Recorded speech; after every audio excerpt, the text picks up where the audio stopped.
that's a huge international, because women's cycling is a lot smaller in Ireland, so the numbers wouldn't be as big. But in fact, what they do for that race is incredible, because they take some of the best, like you were saying, some of the girls that they're Olympic medalists and that coming over for it. The overall winner last year was Eleanor Barker, so she rode for Team GB. The Ross was on in September, and then I think 3 or 4 weeks later was the Worlds, and I think she came like second or third, was it? John worked on the Ross with us as well. So yeah, there's like really high standard that comes to the women's as well. So it's just a great experience for us at domestic level to be able to ride with people you're watching on TV. Like, yeah. So you're a cycling team as opposed to a cycling club.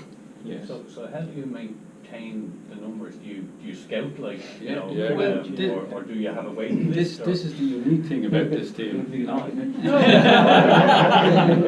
No, this is, and it's true. And for this team to work, it has to be like that, because it would make like this is the difficulty of running a team like this, because when we have guys like Dylan, and Dylan probably won't be with us next year. So the whole point is to get them to a level, give them that international exposure that they can get on a big team in Europe later on.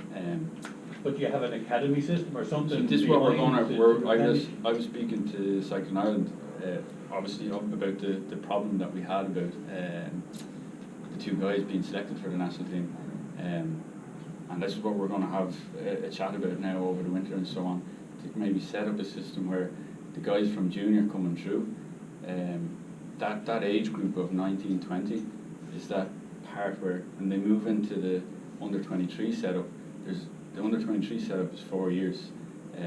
You remain under 23, sorry, for 4 years. So there's guys there that are established for 3 years, and for the junior guys coming through who are 19 and 20, they kind of get lost. Like Dylan was one of the top guys last year as a junior, and they had a training camp in January this year. He never even heard about it, you know. And there's 15 guys. So immediately those guys are just, I would say, put aside. I mean, it's all financial as well. You know, you can't have 30 guys going away with you. So I'm hoping to have a chat with them now over the coming weeks after the Ross and so on, that we have some sort of system where these young guys coming through out of junior, they have the opportunity to ride with us, because we want to expand. We need to kind of introduce another 3 or 4 international races in Europe to give them the exposure. Like, we have the big races here, and if you couple that with 3 or 4 big races in Europe, then you have this system where, well, there's no under 23 team here, so the guys will want to ride, you know, on the team, and there's a lot of interest there at the moment. But it's very unique what we're doing. There is no other team like that. I mean, there's 1 or 2 other teams that are very big and established. There's one, and John works with one of them, the Viner Kermark Pactimo team. They're an incredible team, but they want to work with under 23s as well. But it's a very established team. I mean, the majority of the team is guys who've made it, who've spent time racing in Europe. It's an incredibly strong team. But what we're doing is we decided not to have any of the older senior guys on the team and make it solely about under 23s, and just have the one guy.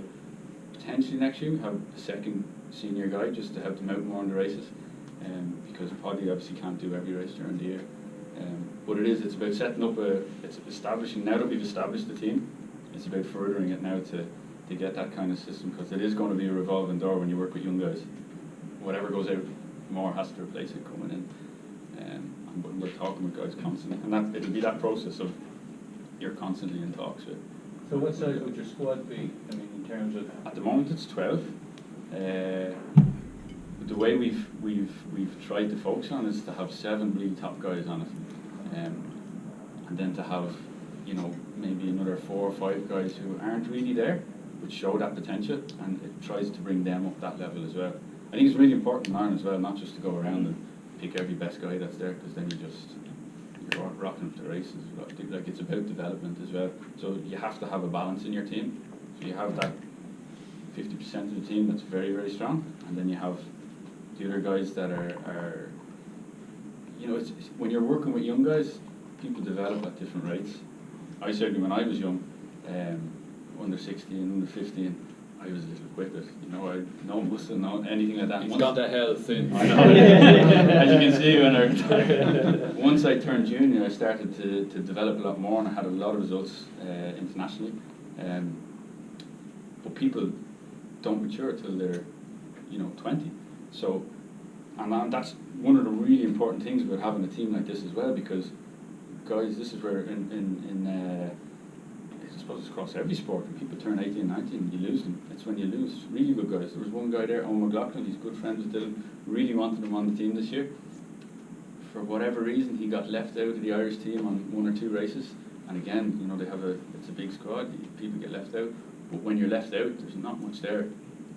Cycling is kind of unusual in that way, because a lot of the really strong kind of underage and juniors, you'd expect them to go on to be really good seniors, but more often than not, because they've got success at such an early age, when it comes to the senior years and they move into those ranks and they're not winning, they kind of move away from the sport and lose interest in it. And it's only really the guys who have a strong head and who are mentally strong, that can go from being a successful junior into being a successful kind of senior.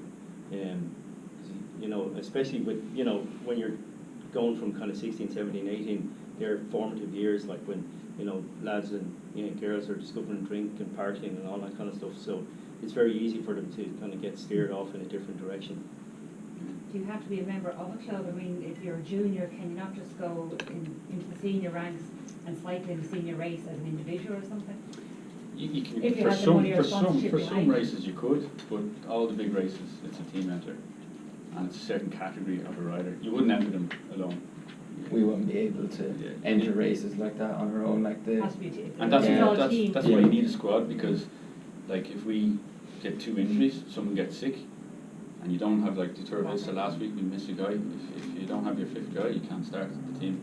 So you need your 5 guys to start. I suppose one of the guys probably explained though to people who don't know cycling that much, like, I know in cycling only one person wins, so you'd be like, how is it a team sport? So one of you might explain like how it works in a race that you ride as a team. Like even, you can't, it's very hard to win a race individually. I know that the first race that I won at the start, or the second race I won at the start of the year was, I got into quite a big race split from the gun once the race started. I think there was about 15 or 16 of us actually got away. And me and Paddy, the older guy, he's from Cork as well, both of us were in that move. I think it was the last lap, there was about 10 kilometres to go. He actually gave me all his food and his bottles, because he was cooked at that stage, and pulled out and gave me a little push.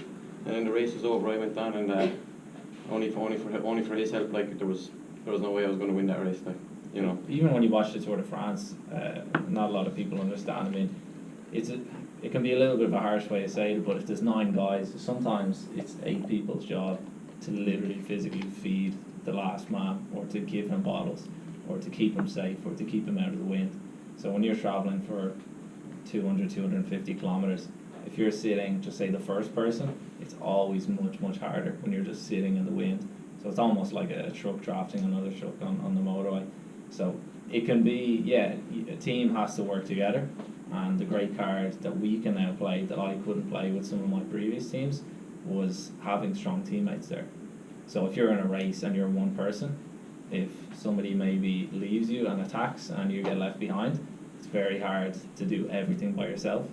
Whereas if I have maybe Sean attacking and he's in a group ahead of me, I have no responsibility to do any work. So it's great to be able to kind of bounce off people. It's more like football where Messi may score all the goals